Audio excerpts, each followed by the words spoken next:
Uus Ukraina kaup on kohal ja see kombo 3-1 on ikka päris hästi välja tulnud. Need ukrainlased on ikka üsna nutikad. Eks see lahendus on meil koostöös sündinud, oli minu idee, aga siis nende teostus ikkagi. Ja alustan tutvustus siis vahasulatusrežiimist. Kui on pool raam, siis paneme siia alumisele korrusele niimoodi täis ja samamoodi ülemisel, nii et mahub 24 madalat raami. Või siis, kui on kõrge raam, siis paneme lihtsalt üles siia palt nagu tühjaks, sest seal ei ole parata.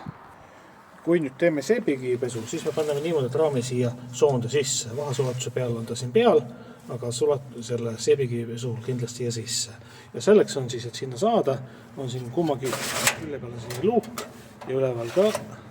Ja teise juba samamoodi. Ja jälle, kui meil on tegemist madala raamiga, siis laseme siit läbi ja lükkame siia soonde.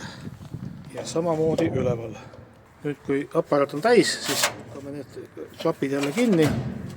Nüüd on see raam siin fikseeritud, see siit välja ei tule, ta on ilusti vee all.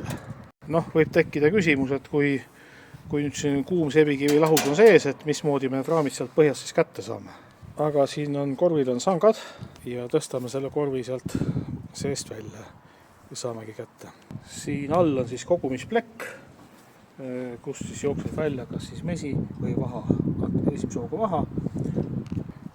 Ja siis, kui me nüüd kaadetust tegema hakkame, siis on tarvis osta uus korv ja see uus kogumisplekk.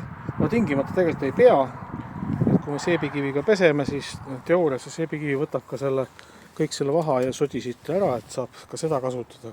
Aga lihtsalt võib-olla mugavam, kui on eraldi puhtad asjad selle jaoks. Kraanid on korralikud, suured arkivis. Siis esimese hooga siin oli pooletolline kraan, seda ma ütlesin, et ei kõlba.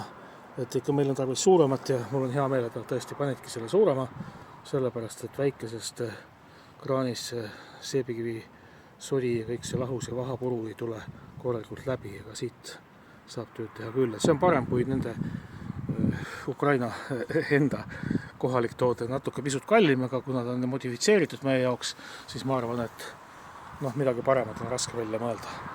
Ja pisut seebikivipesust veel, et kui ükshaaval on neid võib-olla tüütu siin neid raame siia nendes soontesse toppida, siis tegelikult on see nii suur, et siia mahub ka pundiga. Et siin hetkel on siis 35 farverraami ühes pundis ühe korraga. Et mõõdud on nüüd küll sellised, et farver ja langsluet lähevad üsna täpselt, natuke võib-olla emaga panna siia seda punti, aga saab.